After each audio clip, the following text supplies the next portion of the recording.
네, 안녕하세요. SCK 강병호입니다. 네, 안녕하세요. 시프트업의 라이팅 아티스트 조영조라고 합니다. 와. 안녕하세요. 네. 이번 웨비나르는 저희가 이제 준비한 거는 우리가 이제 실무에서 이제 어떤 렌더러를 이제 선택을 해야 되는지 상당히 고민을 많이 하고 있습니다. 네, 예, 그래서 그런 분들한테 어떤 그 기본적인 좀 도움을 드리고자 저희가 이번에 웨비나를 좀 준비를 했고요. 이 분야에서는 제가 봤을 때는 되게 렌더링에 대한 경험이 되게 많으시고 그리고 CPU나 GPU 테스트도 되게 많이 하고 계시는 이 조영조 아티스트 팀을 모시고 이번에 이제 영상 시각화 이제 최적화 온라인 웨비나로 네, 진행을 하게 되었습니다. 이번 웨비나도 이제 질문이나 그런 질문 같은 것들은 이제 참석자분들에 한해서 오늘 이제 웨비나 들어오신 그 분들에 한해서 그 설문지가 저희가 나갑니다. 그래서 그 설문지에 이제 댓글이나 아니면 문의 부분에다가 문의를 남겨주시면은 저희가 이제 그 내용들을 다 취합을 해가지고 직접 이제 해당 메일로 이제 회신을 드리는 그렇게 좀 진행을 하게 되고 있어요. 그래서 아마 저번에 저희가 한번 웨비나 진행했을 때도 그렇게 진행해가지고 질문을 해주신 분들한테 답변을 드렸거든요. 그때 헬레나 아티스트님 모시고 이제 실사 캐릭터 그 웨비나 진행했을 때요. 예, 그래서 답변을 다 드렸기 때문에 그런 식으로 이제 저희가 진행을 할 거고 혹시라도 그때 저희한테 문의를 주셨는데 저희가 답변을 못 드렸으면은 다시 한번 이렇게 문의를 좀 주시면은 저희가 또 다시 답변을 좀 드리도록 하겠습니다. 네, 그럼 이제 본격적으로 좀 웨비나를 좀 진행하려고 하는데요. 네. 우선 웨비나 시작 전에 우선 아티스트님이 간단한 소개를 좀 부탁드리도록 하겠습니다. 네. 안녕하세요. 저는 이제 기존에는 영상업계에서 이제 룩뎁이랑 라이팅 쪽으로 진행을 해오다가 이제 최근 들어서 이제 게임 업계에 도전을 하게 됐어요. 그래가지고 저는 이제 시프트업이라는 게임 회사에서 인게임 라이팅 아티스트로 이제 근무를 하게 됐고요. 현재는 이제 프로젝트 이브라는 콘솔 게임을 제작 중에 있습니다. 재밌으시겠습니다. 그럼 저도 예전부터 좀 알고 있었지만은 되게 툴들을 되게 많이 사용을 하고 계세요. 렌더링 네네. 시각화 툴들을 보통 우리가 한두 개, 하나 아니면 두 개 정도 이렇게 좀 쓰고 그런데 어떻게 이렇게 다양한 시각화 툴들을 좀 접하게 되셨는지 궁금합니다. 사실 저는 이제 멘탈레이 시절부터 그때 네, 시작을 하게 됐는데 네, 사실 이제 멘탈레이로 공부를 하다 보니까 네네. 이제 룩적으로 뭔가 해외의 작품들을 보면 네, 제가 한 네. 것과 좀 많이 다른 느낌적으로 좀 그쵸. 다른 것들이 많이 보이더라고요. 네네. 그래서 그러면서 이제 찾아보면서 알게 된 게 아놀드도 있고 뭐 어. V-Ray 같은 여러 렌더러들을 이제 그때 하나씩 공부를 하면서 네네네. 이제 좀 더 관심을 갖게 됐고 네.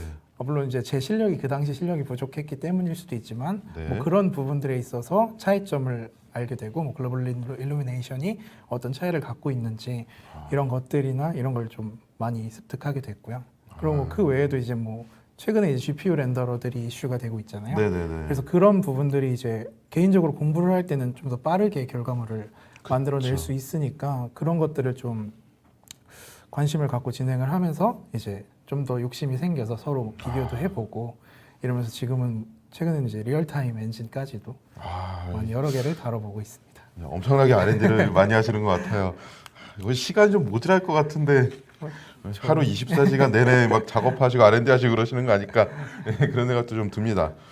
그럼 이번에 이제 아놀드 렌더러가 네네. 그 오토데스크의 이제 기본 렌더로 들어오게 되면서 어떤 시장에서도 많은 좀 기대가 있고 며칠 전에 이제 아놀드 6가 이제 기본적으로 이제 정식 출시가 돼가지고 어떤 기능적으로 또 많이 강화되었다고 하는데 네.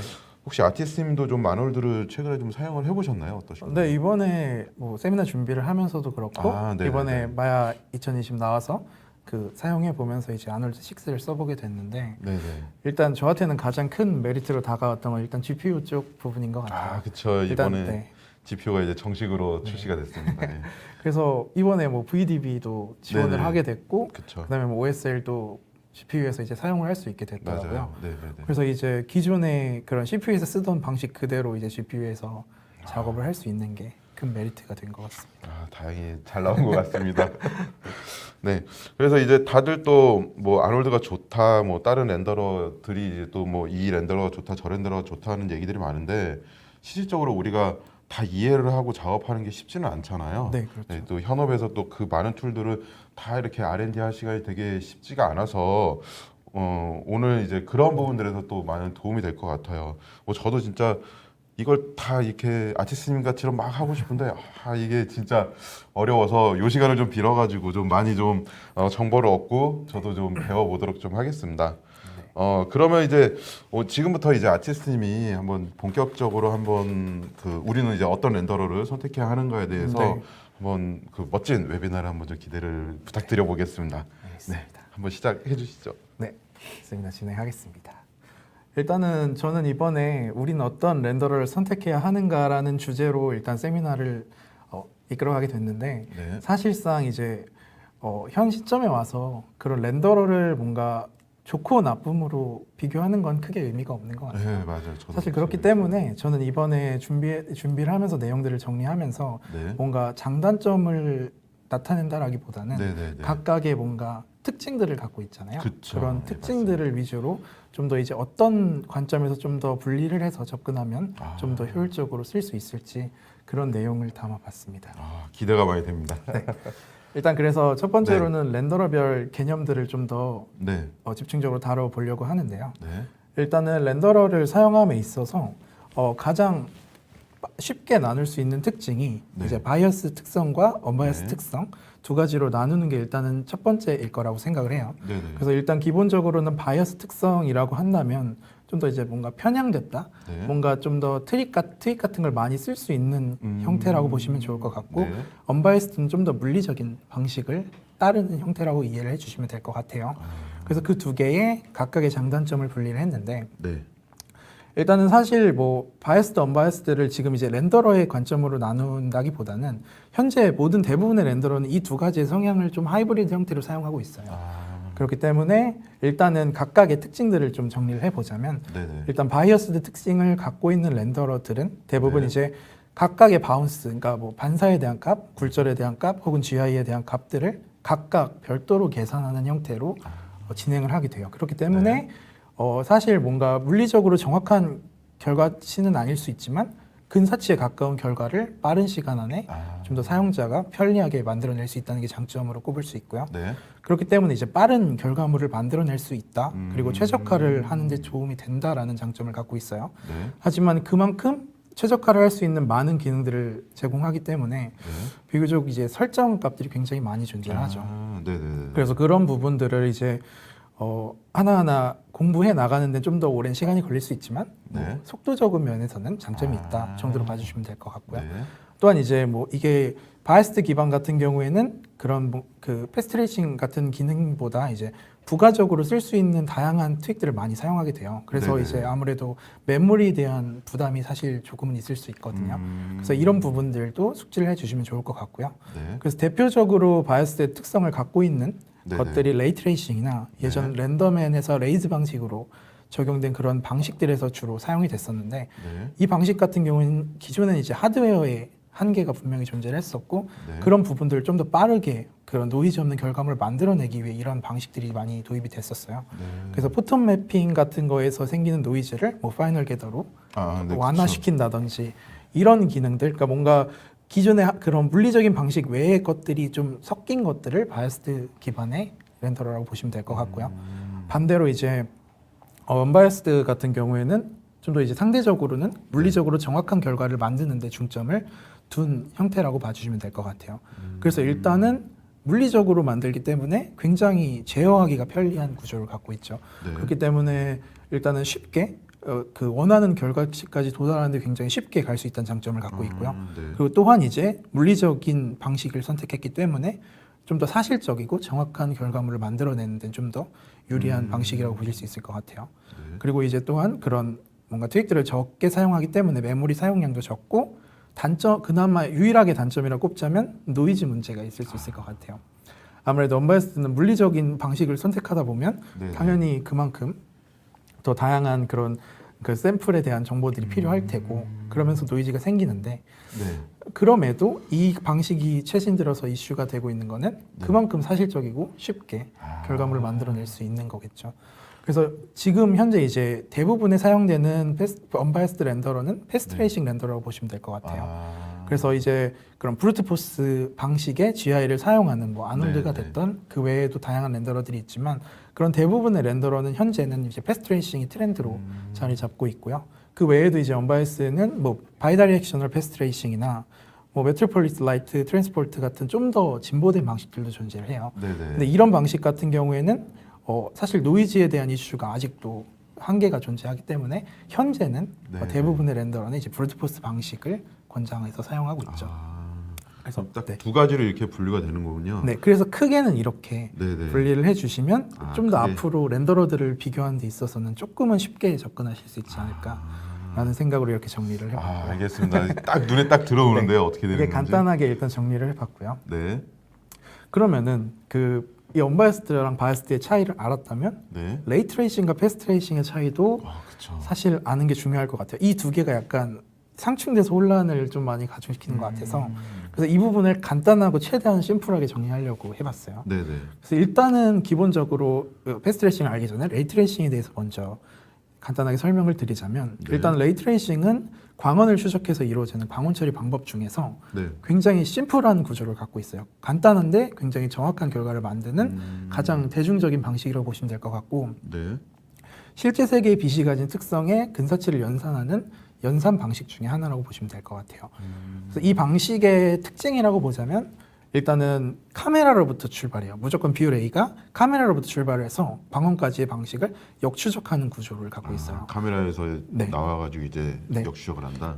당연히 물리적으로 봤을 땐 조명에서부터 나오는 게 맞지만 그렇죠. 근데 레이 트레이싱이 그 장점이 된 이유가 뭐냐면 카메라로부터 출발한다는 거는 보여지는 부분 위주로 결과물을 출력을 시킬 수 있다는 거잖아요.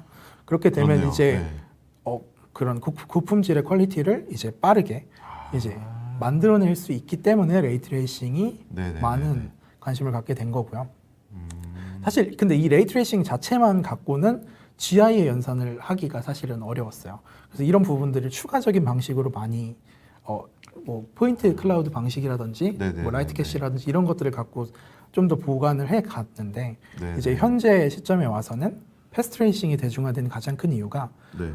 패스트 트레이싱은 사실 알고 보면 레이 트레이싱의 파생된 형태라고 보시면 될 것 같아요. 그래서 사실 뭐 두 개가 완전히 다르거나 뭐 네네. 비교의 대상이라기보다는 레이 트레이싱의 과정 중에 더 발전된 하나의 형태 정도로 봐주시면 될 것 같고요. 네네. 그 중에서 이제 요즘 대중적으로 대세가 되고 있는 거는 브루트포스 언바이어스드 방식의 GI를 선택하는 거죠. 그래서 이 방식 같은 경우에는 아놀드, 뭐 Vray, 네. 레드시프트, 뭐 옥테인 이런 렌더러 대부분이 이런 방식을 디폴트로 사용하고 있고요. 이 방식이 당연히 디폴트로 된 거는 그만큼 쉽게 GI에 대한 퀄리티를 사실적인 퀄리티를 얻을 수 있어요. 그래서 이거 같은 경우에는 그냥 다수의 그 랜덤한 레이를 그 일괄적으로 뿌려가지고 근사치를 네. 얻는 방식을 택하기 때문에 기존의 방식에서 좀 더 사실적인 퀄리티를 만들어낼 수 있게 되는 거죠. 네네. 그래서 이 방식의 가장 큰 장점은 그냥 단지 샘플 숫자만 올려서 GI의 퀄리티를 제어할 수 있다라는 게 장점이 될 것 같고요. 네. 대신 단점이라고 꼽자면 그만큼 기존 레이 트레이싱 대비해서는 속도가 조금 느린 편이에요. 그러네요. 근데 네. 당연히 사실적인 결과를 만들기 위해서는 이런 시간은 네, 좀 손해를 소요될 보고. 수 있다. 하지만 이제 하드웨어의 발전과 GPU 그쵸. 발전에 통해서 그런 네. 부분들은 많이 극복되고 있는 것 같습니다. 맞네요. 그래서 네, 오른쪽 이미지 같은 경우에는 이제 사실 대표적으로 그 랜더맨 이미지 중에 하나예요. 요 그래서 이미지. 랜더맨이 아니라 디즈니에서 만든 하이페리온이라는 렌더러의 샘플 이미지인데 네. 왼쪽이 사진이고 오른쪽이 하이페리온 렌더러로 렌더된 이미지예요. 이거 같은 경우에 그러니까 이 패스트 트레이싱이라는 방식 자체가 굉장히 네. 사실적인 결과물을 만들어내는데 유리하다라는 거를 말씀드리고 싶어서 가져와 봤고요. 네네네. 뭐 그 자세한 그 알고리즘 같은 경우에는 저기 링크를 통해서 위에 네, 있는. 디즈니 사이트에서 확인할 네. 수도 있으니까 한번 권장을 드리고요. 일단 사실 이 정도만 이해를 하고 계셔도 네. 사실 렌더러 지금 현재 대중적인 렌더러들은 쉽게 구분을 지을 수 있으시리라고 생각을 합니다. 그럼 바이어스랑 언바이어스하고 레이 트레이싱과 패스트 트레이싱으로 구분을 해가지고 우리가 판단을 하면 쉽게 판단할 수 네. 있다. 그 이후에 이제 좀 더 다양한 것들은 추후에 공부를 해주시는 걸 권장을 드리고. 알겠습니다. 네. 그렇다면 이제 그런 식으로 기본적인 차이점을 분리를 했다면 네. 이제 그러면은 GI 엔진의 종류에 대해서도 설명을 드리려고 해요. 네. 사실 뭐 패스트 트레이싱이 가장 크게 대중적으로 인기가 많게 된 건 이 GI의 영향이 크거든요. 네. 그래서 그런 이 GI의 차이점에 대해서도 기존의 방식과의 차이점을 한번 알아보도록 하겠습니다. 네. 일단은 아까 패스트레이싱에서도 말씀드렸듯이 브루트포스 방식이 가장 대중적인 GUI 방식 중에 하나예요. 그래서 이거 같은 경우에는 굉장히 정교한 GUI 연산 방식이고요. 하지만 그만큼 다른 이제 뭐 포인트 클라우드 방식이나 그런 방식들에 비해서는 사실 조금은 느린 방식이라고 보실 수 있을 것 같아요. 네. 그럼에도 이 방식을 가장 선호하는 이유는 애니메이션 작업함에 있어서 플리커 현상이라는 게 아예 생기지 않아요. 샘플로 일괄적으로 제어를 할 수 있기 때문에 네네. 노이즈에서 뭐 깜빡거리는 현상이 생긴다거나 그런 이슈가 아예 존재하지 않고요. 그렇기 때문에 굉장히 많이 사용되는 거고 네네. 또한 이제 그런 레이 뎁스, 넘레이 네. 이런 수치들만으로 간단하게 그쵸. 샘플 퀄리티를 제어할 수 있다는 게 사용성에서 가장 유리한 것 같아요. 네. 그리고 이게 그나마 이제 차이점이 있다면 이제 어댑티브 샘플링이라고 이제 아놀드도 최근에 들어왔는데 네. 뭐 어댑티브 샘플링이나 유니파이드 샘플링 같은 그런 샘플링을 일괄적으로 좀 제어해주는 그런 것들의 영향을 많이 받아요. 그래서 사용자가 이제 샘플 값으로만 제어를 하는 게 아니라 네. PC에서 알아서 그런 부분들을 일정 부분을 해결해주는 그런 굉장히 편리한 GUI 방식이라고 보시면 될 것 같고요. 알겠습니다. 일단은 사전 캐시가 필요 없다는 게 또 하나의 장점이라고 보실 수 있을 것 같아요. 그래서 지금 보시는 세 개의 렌더러에서 모두 일단은 브루트포스를 채택하고 있는 이유기도 하겠죠. 그리고 두 번째로는 이제 포톤 매핑인데요. 네네. 포톤 매핑 같은 경우에는 굉장히 오래전부터 사용되어 오던 방식이죠. 네네. 그래서 이거 같은 경우에는 뭐 멘탈레이 시절부터 가장 많이 사용돼 왔고, 근데 그러면서도 이게 요즘 현재 들어서 많이 사용되지 않는 이유는 네. 이거 같은 경우에는 레이의 출발점이, 그러니까 GI를 연산한 레이의 출발점이 카메라가 아니라 광원으로부터 시작을 해요. 네. 그래서 굉장히 사실적인 방식을 택하긴 하는데, 이 방식의 가장 큰 단점은 카메라가 안 보이는 것도 연산을 한다는 거죠. 그렇기 때문에 네. 기존에는 사실적인 거를 근사한 걸 모방하기 위해서 많이 사용되어 왔지만 현재에서 시점에서 봤을 때는 굉장히 렌더 타임을 제어하기도 어렵고 그렇네요. 노이즈 컨트롤도 좀 더 쉽지 않다라는 단점이 있어서 네. 최근에는 많이 사용하지 않고 있어요. 그럼에도 이 포톤 매핑이 현재 사용되는 부분이 어디냐? 커스틱스를 연산하는 부분에 사용이 돼요. 커스틱스 같은 그런 뭔가 부식 현상이라고 하죠. 그런 네. 유리 같은 걸 통과했을 때 퍼지는 네네. 그런 현상들 같은 경우에는 사실 조명에서부터 출발을 해야 반대쪽으로 그런 커스틱스를 정확한 표현을 하잖아요. 인터넷이 나오니까. 그렇기 때문에 이런 부분에 한정적으로는 좀 더 브루트포스보다 유리한 그런 GI 연산이 가능하다라는 게 장점으로 꼽을 수 있을 것 같습니다. 그래서 이런 방식들이 존재를 하고요. 네. 그리고 이제 세 번째로는 뭐 이라디언스 캐싱 혹은 이라디언스 맵이라고 불리우는 방식들이에요. 네. 사실 이 두 가지 방식은 자세하게 설명하자면 두 개의 구조는 다르긴 한데 일단은 장단점으로 일단은 묶어서 정리를 해봤습니다. 네네. 그래서 일단은 보통 세컨더리 프라이머리라고 GI 엔진을 나눠서 사용하는 렌더러들이 있는데 네네. 그런 렌더러들에서 주로 사용하게 되고요. 네. 그래서 일단 이 방식 같은 경우에는 주변부의 픽셀을 공유하는 형태로 사용을 해요. 그래서 브루트포스처럼 모든 픽셀의 값을 GI를 연산하는 게 아니라 네. 그런 일부 픽셀만 연산을 하고 그 과정을 좀 보관하는 형태로 진행이 된다라는 거에서 공통점을 갖고 있고요. 네. 그래서 기존 브루트포스 방식보다 빠르게 부드러운 이미지를 만들어낼 수 있는 게 장점이기는 한데 다만 이제 단점으로는 이 정보 같은 경우에는 캐시 데이터로 메모리에 저장을 하게 돼요. 그렇기 때문에 용량을 차지하면 그 렌더링에서 제한을 걸릴 수 있고 특히 VRAM을 사용하는 그 GPU 렌더러 같은 경우에는 네. 이런 캐시의 제한 때문에 렌더링이 그 큰 씬에서 안 걸리는 경우들도 종종 발생을 하죠. 이런 문제점들을 갖고 있는데 장점으로 꼽자면 넓은 씬이나 평평한 부분이 많은 네. 씬에서는 굉장히 유리해요. 그래서 빠르게 사실적인 GI를 뽑아내는 데는 굉장히 유리한 그런 기능이라고 보실 수 있을 것 같고요. 다만 이 방식은 이제 캐시로 저장하는 방식이기 때문에 네. 그런 실시간, 그러니까 프로그레시브 IPR 연산 같은 거에서는 사용을 할 수가 없다는 단점이 있고요. 또한 이제 대신 그 대신에 또 단점으로는 이제 플리커 현상들이 가장 많이 생기는 주범이라고 보시면 될 것 같아요. 그래서 이런 부분들을 뭐 포인트 간격을 캐시로 네네네. 굽고 그거를 제어한다거나 아니면은 캐시를 다 프레임별로 연산한 다음에 블렌딩 처리하는 방식으로 해결을 했었는데 네. 그런 치명적인 단점들이 있다는 게 아쉽고 그리고 가장 아쉬운 부분이 이제 대규모 씬이나 뭐 숲씬이나 이런 뭐 오브젝트가 다양한 씬, 복잡한 씬에서는 메모리에 더 많은 부하를 일으켜서 렌더 타임을 오히려 더 늘릴 수 있는 문제를 갖고 있기도 합니다. 그래서 이런 부분은 대부분 인테리어에서 보통 많이 사용되는 엔진이라고 보시면 될 것 같고요. 네. 그래서 그런 부분들에 이제 뭐 좀 파생형이라고 보실 수도 있을 것 같은데, 그래서 이라디언스 포인트 클라우드나 라이트 캐시 같은 것들이 있어요. 이거 같은 경우에는 사실 뭐 프라이머리 엔진으로 메인으로 사용할 수도 있지만 보통은 이제 브루트포스 엔진과 같이 사용되는 형태를 띠고 있고요. 네. 그래서 이제 보통 세컨더리 엔진이라고 보조하는 엔진으로 많이 사용이 된다고 볼 수 있을 것 같아요. 이 두 가지의 특징은 일단은 GPU 연산 속도의 가속이랑 품질 향상성을 좀 더 네. 보완하는 그런 보조 역할로 봐주시면 좋을 것 같고요. 네. 그래서 이 엔진 같은 경우에는 보통 어떨 때 사용이 되냐면 브루트포스 같은 정확한 엔진으로 1차적인 바운싱 되는 그런 결과값들을 먼저 제어를 하고요. 그 이후에 이제 2차, 3차 이후에 또 추가적으로 생기는 그런 굴절에 대한 현상들이 있잖아요. 네네. 그런 바운싱 되는 현상들을 이제 사실 그 현상 자체는 크게 디테일이 있진 않거든요. 그래서 그런 부분들을 이런 부분에서 일정 부분 보관하는 식으로 같이 활용되는 부분으로 렌더 타임을 많이 그런 줄일 수 있는 방식을 사용하고요. 이 부분은 이제 플리커 현상이 있긴 하지만 브루트포스와 같이 사용되기 때문에 그렇게 많은 편은 아니고요. 이런 방식 역시 아까 마찬가지로 설명드린 것처럼 보관도 가능하기 때문에 네. 보통 이제 바이스드 기반이라는 렌더러들에서 많이 사용되는 방식이라고 볼 수 있을 것 같습니다. 네, 그리고 네. 그러면 일단은 이런 식으로 이 총 4가지로 일단 분리를 했는데요. 네. 대부분의 일단 GI는 이 엔진들을 많이 사용하게 돼요. 그래서 이 부분들을 적절하게 상황에 따라서 적재적소에 사용하시는 게 이제 작업을 하시는 데 유리하실 것 같고요. 네.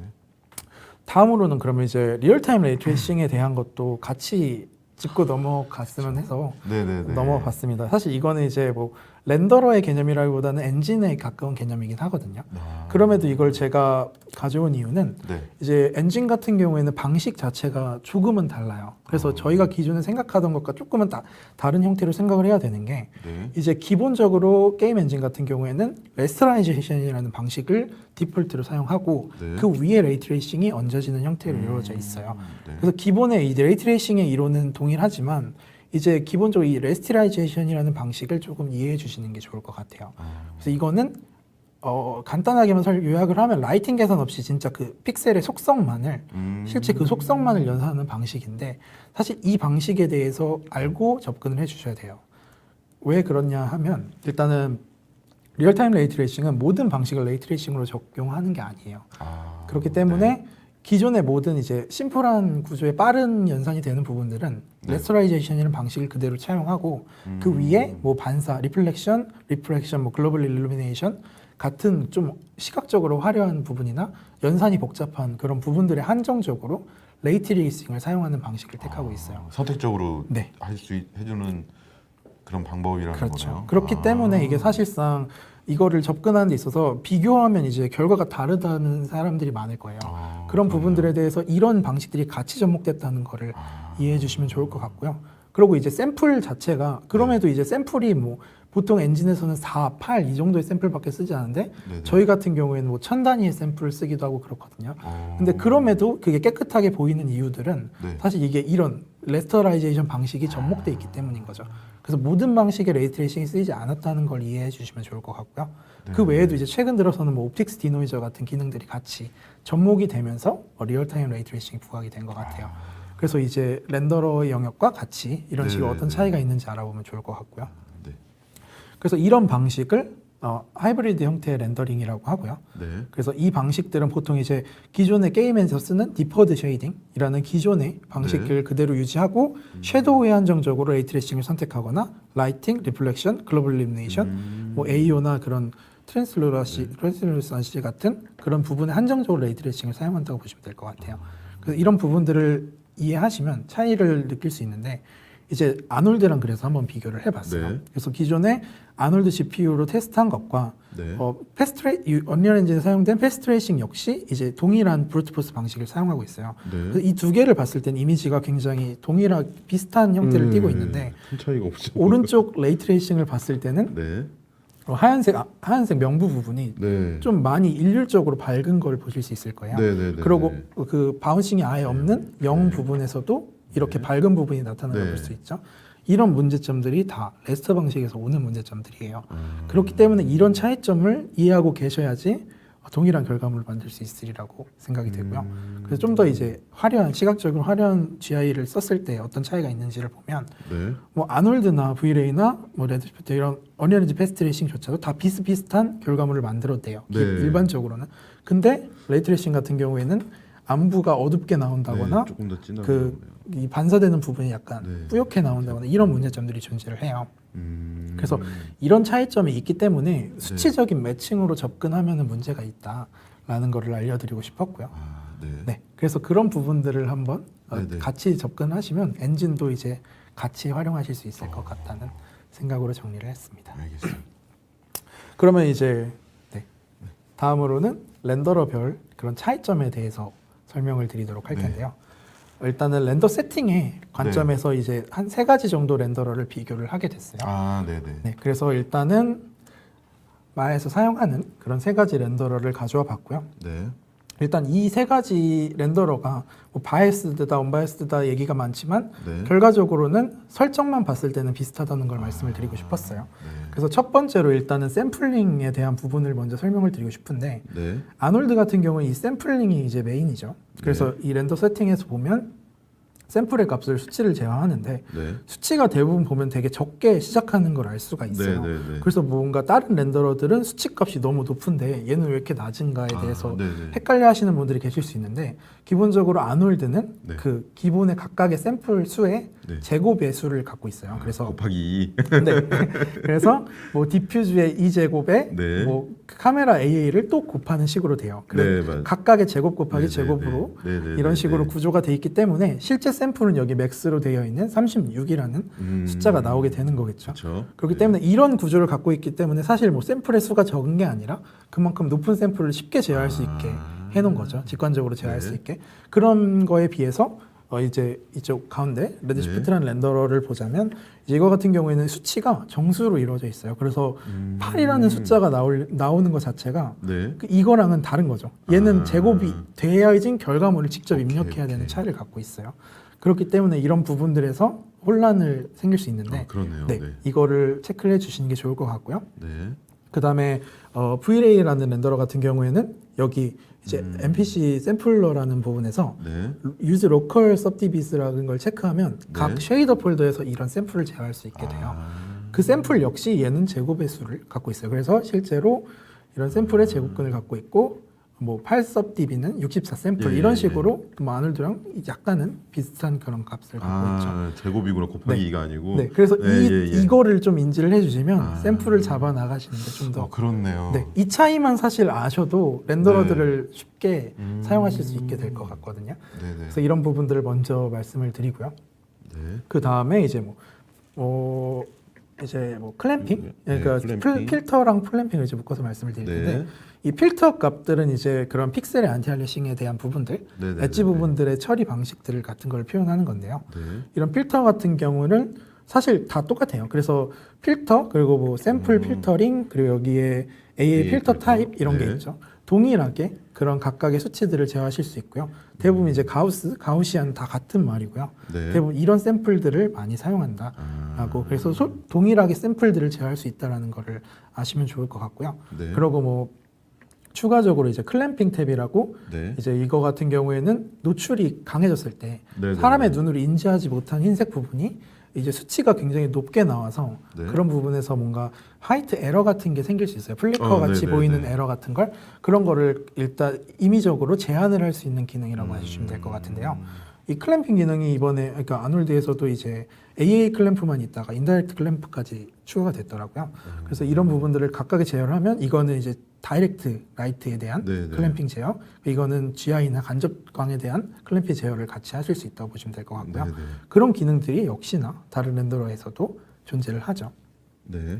그래서 이런 부분들이 굉장히 렌더러별로 유사하다는 거를 아실 수 있을 것 같아요. 그래서 이렇게 같이 분리를 해봤고요. 네네. 그 다음에 이제 프로그레시브 렌더라고, 네네. 그러니까 요즘에 이제 뭐 IPR에서 많이 사용되는 방식인 대부분의 렌더러의 디폴트로 그렇죠. IPR에 사용되고 있는데 네. 이거를 그런 배치 렌더에서 사용하실 수 있도록 이런 탭이 각각 존재를 해요.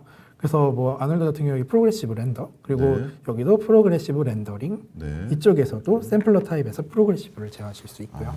그래서 각각의 이런 설정들을 할 수 있는데 차이점이 있다면 아놀드는 기존의 샘플을 프로그레시브에도 같이 활용이 가능해요. 그렇기 때문에 굉장히 따로 이제 이런 샘플링을 제어해 주실 필요가 없다는 장점을 갖고 있고요. 네. 그 외에도 이제 뭐 이런 락 샘플링 패턴 그리고 랜더마이즈 패턴 온 이치 프레임, 애니메이티드 노이즈 패턴 다 패턴의 노이즈를 고정시킬지 아니면 랜덤하게 뿌려질지에 대한 그런 걸 선택할 수 있는 설정란이 네. 있어요.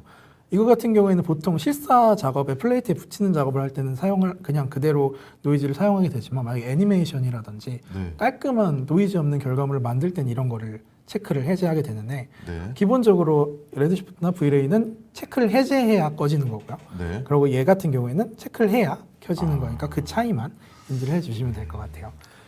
그 마지막은 이제 어댑티브 샘플링이라는 건데 네. 어댑티브 샘플링이랑 뭐 유니파이드 샘플링 다 네네. 비슷한 기능이고요. 이 버켓에 있는 다 비슷한 기능인데 이거는 이제 좀 더 쉽게 이해하실 수 있도록 뒤에 정리를 했고요. 지금 이렇게 설명을 대략 네. 들어보면은 네, 다 거의 같은 개념이 네. 다 있는데 이름만 다르고 그렇죠. 위치가 다르고 뭐 그런 그런 것 것 같아요. 때문에 이거를 네, 혼란을 네, 그렇네요. 이건 체크를 해야지 되고 얘는 체크를 안 하는 거랑 한 그쵸. 거랑에 갖고 이걸 뭐 하나 통일을 해서 뭐가 하나 나오면은 네. 되게 쉬울 것 같은데 어떤 렌더를 쓰든지 큰 상관이 없을 정도로. 그래서 그런 부분들을 이런 식으로 한 번에 정리를 해봤고요. 되게 이게 좋은 장표인 것 같습니다. 네, 그리고 네네. 이제 뭐 레드시프트는 그래도 최신에는 이제 이런 이네이블 오토매틱 샘플링이라는 게 들어왔어요. 그래서 이 기능 같은 경우에는 이런 식으로 일괄적으로 좀 제어를 할 수 있게 네네네. 이쪽 설정을 아예 건드리지 않게끔 막는 방식이거든요. 요즘은 이렇게 이런 좀 오토매틱한 방식들이 좀 많이 편리하게. 추가되고 있는 것 같습니다. 알겠습니다. 그리고 마지막으로 이제 이 부분을 아까 빠뜨렸는데 네네. 이 부분은 뒤에서 정리를 했어요. 예. 그래서 이 부분 같은 경우에는 어댑티브 샘플링, 유니파이드 샘플링 네. 같은 말이고요. 아. 그래서 기본적으로 구조는 동일해요. 그래서 네. 이 구조는 노이즈 영역을 감지하고 각 픽셀의 1차 광선수를 저희가 직접 수치로 조정하는 게 아니라 네네네. 그 컴퓨터 상에서 광선수를 자동으로 조정하는 아. 적응형 샘플링 기법이라고 보시면 될 것 같아요. 네네. 이게 이제 아놀드에도 들어온 이유가 이제 GPU 렌더러 같은 경우에는 샘플을 잡는데 한계가 존재하거든요. 그쵸. 그런 거를 이제 자동으로 어느 정도 맥스 영역과 그 민역 그 영역을 나눠서 이렇게 쉽게 제어할 수 있게끔 만들어진 거고요. 네. 그래서 이제 이 샘플이 모든 구간에 이제 아놀드 기존 같은 경우에는 동일하게 적용이 됐다면 이거 같은 경우는 필요하지 않은 부분은 줄이고 그리고 상대적으로 더 많이 필요한 부분에 샘플을 집중시키는 그런 방식을 갖고 있는 거고요. 네네. 이 특성이야말로 이제 바이어스드적인 특성이라 볼 수 있죠. 그렇기 때문에 아놀드도 바이어스드적인 특성을 갖고 있는 거라고 볼 수 있을 것 같아요. 그래서 사실 그래서 제가 그 두 개를 나눌 필요가 없다고 한 게 어떤 성향에 가깝긴 하지만 분명히 호환되는 부분이 있다는 걸 아셨으면 좋겠고요. 그리고 이런 부분들이 이제 반사나 굴절 그리고 이제 GI 연산 그리고 뭐 부드러운 에어리어 라이팅, 앰비언트 오클루전 같은 그런 복잡한 연산에 많이 활용이 되기 때문에 그런 샘플링에 대해서 제어를 하실 때 이런 부분들을 체크해서 사용하시면 좋을 것 네. 같습니다. 그래서 뭐 이런 부분까지 알아봤고요. 그럼 이제 다음으로는 GI 쪽인데 여기서 일단 이제 GI 쪽에서 조금 차별성이 생기기 시작을 해요. 왜냐면 이제 아놀드 같은 경우에는 찾아보면 아무리 찾아봐도 GI라는 탭이 존재하지 않거든요. 그렇죠. 그래서 당황스럽습니다. 저 처음에는 되게 신기했는데 네. 그게 이제 레이뎁스라는 곳에 같이 포함이 되어 있는 형태를 띠고 있어요. 근데 다른 렌더러들 같은 경우를 봤을 때 네. 이제 보통은 GI 연산과 이제 뭐 트레이 뎁스, 네, 뭐 레이 뎁스, 맞아요, 뎁스 맞아요. 맵스 뎁스 같은 것들이 따로 제어를 할 수 있는 걸 볼 수 있거든요. 네. 그래서 이런 부분들에서 아놀드는 굉장히 심플한 구조를 갖고 있어요. 그래서 동일하게 제어를 한다는 차이점을 갖고 있고요. 그래서 아놀드 같은 경우 일괄적으로 레이뎁스를 제어하면 그 수치에 다 관련된 GI까지 같이 바운싱이 되기 때문에 수치를 네네. 올리면 올릴수록 바운스의 횟수가 늘어나게 되겠죠. 네네네네. 그렇기 때문에 이제 사실상 이게 그러니까 물리적으로 봤을 때 좀 더 정확한 결과를 만들어내기엔 이런 게 적합한 거죠. 근데 그럼에도 이제 이런 그 기존의 바스트 렌더러들은 이런 식으로 두 개가 나눠져 있는 걸 볼 수 있고요. 네네. 그럼 또 하나 차이점이 프라이머리랑 세컨더리 엔진이 나눠져 있는 경우가 있어요. 네 맞아요. 그래서 이런 경우 같은 경우에는 이런 뭔가 바이스드적인 그런 뭐 포인트 클라우드라든지 다른 GI 연산을 같이 접목해서 좀 더 네. 빠른 결과물을 만들어내는 데 목적이 있는 거고요. 사실상 이제 사실적인 결과에 가깝다면 네. 이 역시 브루트포스를 써야 정확한 결과가 나올 수 있는 거겠죠. 그래서 그런 차이가 있고 네. 그다음에 여기는 GI의 샘플도 따로 제어를 할 수 있다는 차이점이 있고요. 네. 근데 바운스도 트레이뎁스, 레이뎁스와 다르게 따로 바운스를 제어할 수 있다는 차이점을 갖고 있다고 보실 수 있을 것 같아요. 그리고 뭐 미래 같은 경우에도 역시나 네. 여기 맥스뎁스라는 걸로 일괄적으로 제어를 하실 수도 있고요. 네. 이거를 체크를 해제하면 각각의 쉐이더 탭에 가셔서 네네네. 이제 반삭 값들을 이런 식으로 따로 제어하실 수가 있어요. 그래서 결과적으로 얘네들은 GI랑 독자적인 세팅을 갖고 있다는 차이점이 있고요. 네네. 그리고 또 하나의 차이점이 있다면 나머지는 볼륨에 대한 샘플 값이 없어요. 근데 아놀드만 유일하게 볼륨에 대한 탭이 있죠. 이거 같은 경우 이제 멀티플 스캐터링이라고 네네. 볼륨 자체에서도 부드러운 그런 볼륨의 폭에 대한 표현들을 네네. 할 수 있는 이 기능은 여기만 탑재가 되어 있습니다. 네네. 이게 이번에 GPU 버전에도 들어와서 굉장히 만족을 하고 있고요. 그래서 이런 차이점이 있다는 걸 먼저 이해하시면 좋을 것 같습니다. 그리고 다음으로는 이제 AOV라고 불리는 네. 뭐 이미 출력 변수라고 하는 부분인데 이런 거 같은 경우에는 이제 살짝씩 달라요. AOV3라고 되어 있고요. 네. AOV라고 되어 있고요. 네. 이쪽은 엔더 엘리먼트라고 되어 있어요. 여기서도 이제 혼란이 올 수 있기 그렇네요. 때문에 사실 같은 건데 이름만 이렇게 이름이 다른 이제 회사가 다르니까. 그렇죠. 그래서 다른 이런 이름으로. 부분들을 사실 좀 더 네네네. 알고 계시면 좀 더 쉽게 접근하실 수가 있고요. 네네. 그다음에 여기서 또 차이점이 있다면 이제 이런 용어에 대한 차이점이 사실 조금씩 존재를 해요. 그래서 네네. 디퓨즈 같은 것도 그 구조가 조금씩 다른데요. 이 네. 각각의 AOV를 합산해서 최종 이제 뷰티 결과물을 만들어내잖아요. 네 맞아요. 그런 합성을 할 때 이 합성 구조가 각각 다르더라고요. 아. 그래서 아놀드는 사실 이제 디퓨즈 다이렉트, 디퓨즈 인다이렉트 이런 식으로 네. 직접적으로 닿는 부분과 간접광을 이렇게 분리하는 식으로 네네네. 적용이 되어 있는데 또 얘는 달라요. 얘는 디퓨즈 필터라는 거를 다 직접 넣고 거기다가 로우 파일을 이런 식으로 곱하는 식으로 구조가 되어 있더라고요. 그렇네요. 그래서 이런 부분에서 혼란이 올 수가 있거든요. 그래서 이런 부분들의 공식들을 정리를 해놨고요. 네. 뭐 역시 여기서도 조금씩은 달라요. 그래서 뭐 리플렉션 필터가 따로 있고 네네. 여기는 근데 신기한 건 여기 디퓨즈 필터 하나로 리플렉션에도 다 적용이 되거든요. 네네네. 그래서 각각의 합성의 차이가 있기 때문에 AOV를 좀 테스트를 해보신다면 이런 공식들을 알고 계시면 좀 더 유용하실 것 같습니다. 아 그러네요. 네, 그래서 이 차이점이 있다 정도만 알고 넘어가시면 될 것 같고요. 네. 그러면 이제 이런 각각의 설정들에 대해서 네. 알아봤다면 이거를 이제 접목을 시켜봐야겠죠. 네네. 그래서 결과물로 테스트를 진행을 해봤습니다. 아 예, 기대가 됩니다. 네, 그래서 일단은 각각의 네. 렌더러가 갖고 있는 그런 장점으로 그러니까 추천하고 있는 그 방식들을 채택을 했어요. 네. 그래서 GI에 대한 테스트를 했는데 일단 디퓨즈만 본자고 한다면 아놀드나 네. 옥테인 같은 경우는 브루트포스를 기본적으로 사용하고 있기 때문에 네. 브루트포스 원리로 진행을 했고요. 아, 네. 그 외에 뭐 레드시프트, 브레 같은 경우에는 각각의 추천하는 이라디언스 포인트 클라우드, 라이트 캐시 이런 식으로 각각의 적용을 했는데 네. 사실 뭐 이렇게 넓게 본다면 뭐 많은 차이가 있는지 어떠신가요? 그렇게 크게 문제를 삼을 만한 건 없네. 조금씩은 그쵸. 근데 조금씩은 차이가 그렇게 미비할 것 같아. 이게 정적이지 뭐 네. 약간 지금 뭐 이렇게 애니메이션 씬 같은 거로 싹 지나가면은 전혀 느낄 수 없을 것 같은데요. 그렇죠. 일단은 그래서 이런 식으로 갖고 있는데 막상 또 네. 같이 비교를 해보면 미세한 차이들이 존재를 합니다. 네. 그래서 동일한 설정 값을 갖고 있음에도 GI에서조차 이렇게 기본 디퓨즈 값만 갖고도 이런 차이를 갖고 있는데 네. 이런 부분들이 사실 그런 약간 GI에 대한 연산이 이제 세컨더리 네. 레이가 다른 것 때문에도 가장 큰 이유가 있고요. 또한 이제 각각의 렌더러가 갖고 있는 톤맵의 기본 톤이 달라서 네, 네, 그런 네. 부분들도 갖고 있어요. 그래서 이런 부분들을 일단은 이 정도의 차이가 난다라는 네, 네. 거를 먼저 말씀을 드리고 싶었고요. 그러면은 이제 디퓨즈에서 이 정도 차이 나면 그런 다른 리플렉션 굴절 같은 경우는 어떤 차이가 나는지도 한번 테스트를 해봤는데요. 네. 역시 각각의 추천 방식을 택했고요. 그래서 각각 보시면 여기서는 뭐 보시면 뭐 크게 보시면 모르겠지만 GI가 바운싱이 좀 더 인위적으로 차이가 컬러 톤이 조금 차이가 나는 게 보이거든요. 네, 네, 네. 뭐 이것도 이렇게 보시면 좀 더 쉽게 이해가실 거예요. 그래서 이런 뭐 GI의 영역에 대한 톤이라던가 네. 이런 부분들이 동일한 세팅을 해줬음에도 불구하고 이런 식으로 차이가 나죠 미세하게. 이런 부분들의 차이가 있다는 거를 일단은 알았고요. 네, 네, 네. 그래서 일단은 그 설정값에 따라서 그런 톤의 무드에 대한 느낌이 미세하게 바뀔 수 있다는 거를 조금 인지를 해주셨으면 네, 네. 좋겠다는 말씀을 드리고 싶고 그러면 그 다음으로 테스트를 한 게 PBR 쉐이더에 대한 테스트예요. 네, 네. 사실 쉐이더는 이제 각각의 모든 렌더러가 이제 메탈 러프니스를 다 지원하게 됐거든요.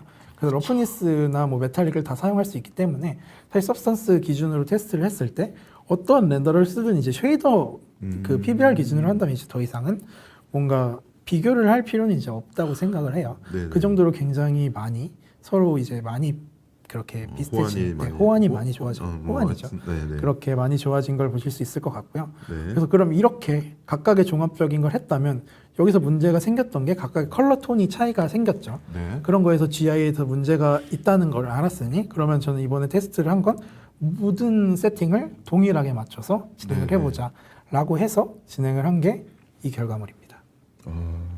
어, 각각이 어떤 렌더러이신지 구분이 가시나요? 하나 가지고 세 개 하신 거 아닌가요? 얘 좀 어두운 것 같고 네. 첫 번째 거 조금 어두운 느낌이고 이 두 개는 큰 차이가 없어 보이는데 이게 지금 말을 잘해야 될 것 같은 분위기인 것 같은데요 이게? 일단은 네. 각각 다 GPU 연산을 들어간 거고요. 네. 이번에 사용된 아놀드 6랑 네네. 뭐 각각의 새로 이번에 출시된 RTX 버전, 옵틱스 RT 각각의 기능들을 적용했을 때 네네. 동일한 샘플로 적용했을 때의 결과물입니다. 그렇기 때문에 이렇게 봤을 때는 사실 뭐 디테일한 차이를 놓고 보자면 생길 수밖에 없는 그쵸. 거긴 하지만 그 톤맵이나 이런 특성들을 제외하자면 사실 무드의적인 관점으로 봤을 때는 이제는 더 이상 굳이 이렇게 비교해서 나눌 장단점을 꼽을 그러네요. 필요는 없는 시대가 왔다고 생각을 해요. 네, 어디가 뭐 좋다 네. 나쁘다가 크게는 뭐 다 진짜 디테일하게 들어가서 뭐 아까 같이 이렇게 나눠가지고 비교하면 모르겠지만 그렇게 그쵸. 할 이유가 없을 것 같은데요. 그래서 일단은 이런 식으로 큰 차이가 없는 것 같습니다. 무드 작업에서는 한계가 없을 것 같다라고 말씀을 드리고 싶고요. 그래서 샘플은 네네. 동일하게 맞췄어요. 그래서 이 아놀드 6 GPU 같은 경우에는 카메라 AA로만 제어를 할 수 있기 때문에 네. 이 샘플과 어댑티브 샘플링이라는 거 같이 활용을 했고요. 네. 그래서 실질적으로 64 샘플에서 1024 샘플까지 동일하게 맞췄고 뭐 가우시안 동일하게 네네. 가우시안으로 맞췄고요. 레이뎁스 역시 동일하게 맞추기 위해서 일단은 네. 이렇게 좀 과하지만 그 인다이렉트 광으로만 조명을 밝히기 위해 이런 식으로 테스트를 했어요. 아, 네. 근데 이제 옵틱스 그 레드시프트 역시 네. 16에서 1024로 맞췄고요. 그래서 이런 식으로 가우스로 동일하게 샘플을 했고 동일하게 수치를 값을 동일하게 이렇게 진행을 했죠. 네. 그렇게 했고 레드 Vray 역시 동일한 샘플 값을 진행을 했고요. 네. 그래서 노이즈 스레톨드만 이 기준점이 조금 다르더라고요. 아놀드는 1.15부터 시작을 하고 나머지는 0.005로 시작을 해서 사실 이 기준은 솔직히 잡기가 툴마다 다르기 때문에 각각에서 네, 네, 그냥 네. 마이너스 0.005 정도 하는 걸로 기준으로 잡았고요. 네. 그 외의 수치는 동일하게 그 결과를 동일하게. 만들었을 때 이렇게 사실 보면은 미세한 차이점은 갖고 있지만 네네. 결과물에서 그렇게 뭐 큰 차이가 없다는 거를 알 수 있었어요. 그래서 이런 부분들에서 결론을 내자면 이제는 솔직히 렌더러들을 어떤 렌더러를 써야 하는지를 이제 뭐 장단점으로 구분할 게 아니라 네네. 각각의 상황에 맞게 아까 제가 설명드린 네네. 네, 그런 특성들을 갖고 좀 더 이제 어떤 상황에 내가 인테리어에 적합한 렌더를 찾아야겠다. 혹은 실내에서 좀 더 사실적인 결과물을 만들어야겠다. 네네. 이런 부분들을 선택해서 작업을 하시면 될 것 같습니다.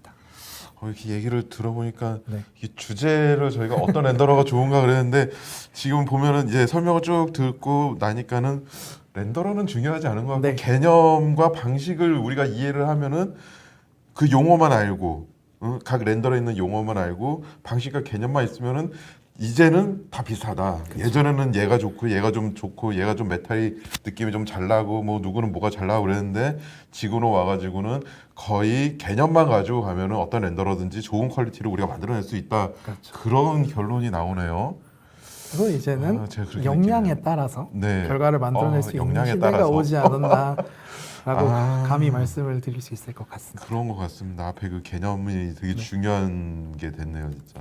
네, 그래서 일단은 네. 제가 아. 준비한 세미나는 여기까지입니다. 아, 잘 들었습니다. 진짜로 저도 지금 끝났는지 몰랐는데 딱 느낌이 그랬어요. 네. 렌더러는 그러니까 어떤 거보다는 이제 내가 어느 정도 개념을 가지고 어디에 뭘 쓰면 되는지 그 명령어들은 다 거기 옵션이 있고 이름과 위치만 다르다는 거잖아요. 그렇죠. 네. 거의 다 있으니까는 거기에 대한 거는 아까 그 아티스트님이 하셨던 그 장표를 여러분들이 잘 기억을 해놓고 계시다가 딱딱딱 적용만 해주면 되고 네. 그 개념을 가져가면 좋다. 그렇게 이해를 했습니다. 그렇습니다. 있습니다. 네. 그럼 되게 잘 들었고요. 네. 너무 저는 도움이 많이 되셨는데 어떻게 여러분들도 많이 도움이 되셨을 거라고 보입니다. 이게 그리고 제가 좀 욕심이 뭐 사전에 말씀을 안 드렸지만은 네. 요거를 2탄을 조금 더 개념을 갖는 거를 한번 또 만들어 보면 또 좋을 것 같아요. 이렇게 얘기를 들어보니까 뭔가 저도 궁금증이 많이 생기네요. 그래서 아마 여러분들도 이렇게 보시면 궁금증이 되게 많이 생길 것 같아요. 그래서 그거를 이렇게 많이 좀 문의를 해주세요. 그리고 그 설문지란에 이렇게 많이 남겨놓으시면은 저희 그걸 취합을 해서 이거 세션을 만들어도 되겠는데 Q&A 세션을 네, 그런 것들이 있으면은 저희가 이렇게 좀 또 이렇게 리마크를 해가지고 한번 진짜 고롱으로 좀 여러분들이 궁금한 걸 또 빨리 해결할 수 있도록 그렇게 좀 진행을 해보도록 하겠습니다. 네. 그리고 되게 좋은 말씀 잘 들었고요. 많은 도움이 된 것 같습니다. 그리고 제가 뭐 간단하게 이번에 또 아놀드 식스가 이번에 새로 들어왔잖아요. 그래서 제가 우선은 아놀드에 대해서 뭐 지금 정식적으로 제가 하는 건 아니기 때문에 네. 정식적으로 지금 아직 제가 PT를 한 건 아니고 이번 웨비나 때 이제 웨비나를 준비를 하면서 갑자기 이제 아놀드가 확 들어왔잖아요. 예, 그래가지고 간단하게 제가 한번 아놀드 6에 대한 그 기능을 설명을 한번 드리도록 하고요. 그리고 저도 뭐 시간이 많지 않았기 때문에 간단하게 이제 아놀드 6 그 렌더링 테스트를 좀 해봤거든요. 항상 얘기하는 게 CPU랑 GPU의 결과가 같냐 다르냐 그런 얘기들이 좀 많이 있어요. 그리고 어찌됐건 우리가 하다 보면은 CPU랑 GPU랑 같이 또 CPU로 걸 때도 있고 GPU로 걸 때도 있고 이렇게 상황에 따라 하는데 그 결과가 좀 동일하게 나오는 거에 대한 그 기대를 좀 많이 하는데 제가 알기로는 아놀드는 그런 거를 많이 맞추려고 노력을 많이 했다고 그래요. 그래서 뭐 GPU가 좀 늦게 작년에 이제 베타가 나왔지만 정식 출시가 늦은 것도 그런 것 때문이지 않을까. 거의 1년 동안 저 되게 힘들었습니다. 이게 베타에서 정식이 나와야 되는데 계속 베타 그래가지고 힘들었는데 이번에 이제 나와가지고 저도 한번 테스트를 해봤어요. 진짜로 CPU랑 GPU랑 동일하게 나올지. 물론 C는 좀 간단합니다. 예, 간단하지만 그 간단한 테스트한 것도 한번 보여드리도록 하겠습니다. 네, 우선 아놀드 6에서 제일 큰 그 변화라고 보면은 서두에서 말씀드렸듯이 이제 GPU가 이제 정식적으로 이제 출시가 된 부분이죠. 네, 정식적으로 출시가 됐고 어떤 퍼포먼스적인 부분도 좀 많이 이제 기능적인 개선이 있었고요. 그리고 USD도 이제 지원을 하게 됐습니다. 예. 그리고 이제 뒤에 있는 이제 뭐 금액적인 부분인데 요거는 제가 오늘 PT에서는 뺐습니다. 예. PT는 뺐고 앞에 이제 세 가지 정도로 해서 간단하게 좀 설명을 드리도록 하겠습니다. 네, 우선 아놀드 6가 이제 정식적으로 나왔습니다. 진짜 많이 기대를 했는데 드디어 이제 베타가 빠졌어요. 이렇게 옆에 원래 베타 이렇게 있었는데 이제 그게 빠졌다는 게 이제 제일 큰 이슈가 될 것 같습니다.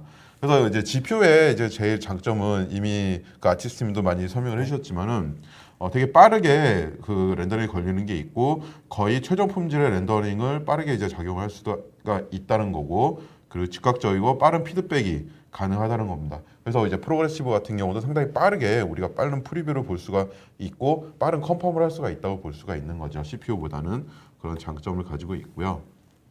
그리고 적응성이라고 이제 보이는 부분이 이제 CPU하고 GPU 간에 어떤 세팅이 CPU용 세팅, GPU용 세팅이 아니에요. 맞아요. 그냥 버튼 하나로 시스템 가서 렌더 세팅해서 시스템 가서 딱 보면 CPU하고 GPU가 있습니다. 그래서 얘만 딱딱 체크만 해주시면은 CPU 렌더링이 걸리고 GPU 렌더링이 걸려요. 단지 이제 차이점이라고 하면은 여기 아놀드 렌더 창에서 보면 이렇게 카메라 엔티알리아싱이나 아니면 디퓨저널 스페큘러 아까 그 곱하기 2 들어갔던 곱하기가 아니죠. 제곱. 제곱이 들어갔던 그 부분이 CPU 같은 경우는 이제 카메라 엔티알리아싱부터 해서 모든 게 활성화가 되고요. 그리고 GPU 같은 경우는 카메라 안티알리아싱 값만 이제 활성화가 돼서 요거만 이제 수치를 바꿀 수가 있게 돼 있어요. 그래서 많은 분들이 밑에도 활성화가 안 된다. 아까 아티스님도 이제 문의를 주셨는데 이 부분은 제가 조금 더 알아보도록 할게요. 어떤 이유로 해서 이제 GPU는 밑에가 활성화가 안 돼 있는지 저도 여기서 안티알리아싱 값만 많이 높이는 좀 그런 아쉬움은 좀 있어요. 그래서 뭐 그래도 우리가 쉽게 CPU랑 GPU를 어떤 세팅 변화 없이 그냥 툭툭툭 선택해서 할 수 있다는 건 상당히 메리트가 있다고 보시면 될 것 같습니다. 네. 그리고 확장성이죠. 뭐 이거는 뭐 다 비슷비슷하겠지만은 어떤 렌더링 성능을 위해서 우리가 여러 개의 GPU를 또 추가를 할 수가 있어요. 그래서 속도가 만약에 떨어진다 그러면은 뭐 2장, 3장, 뭐 요즘 보면 한 8장까지도 그쵸. 꼽는 장비들도 있더라고요. 물론 이제 그건 좀 가격이 좀 비싸지만은 그래도 8개까지 꽂아가지고 이제 퍼포먼스를 속도를 또 올릴 수 있는 그런 장점도 있고요. 뭐 그런 거에 대한 또 차이점들도 있어요. 그러니까 8개 꽂아가지고 꼭 8배의 속도가 나오진 않아요.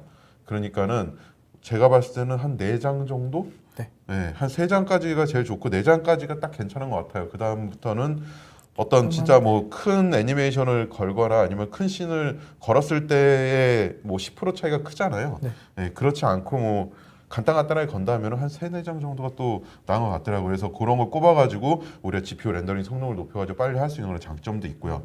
또 아놀드 같은 경우는 기본적으로 이제 RTX 기술에 최대한 맞춰가지고 최적화 시켜서 계속 개발이 됐기 때문에 예, RTX 기술에 이제 최적화돼 있다고 보시면 될 것 같습니다.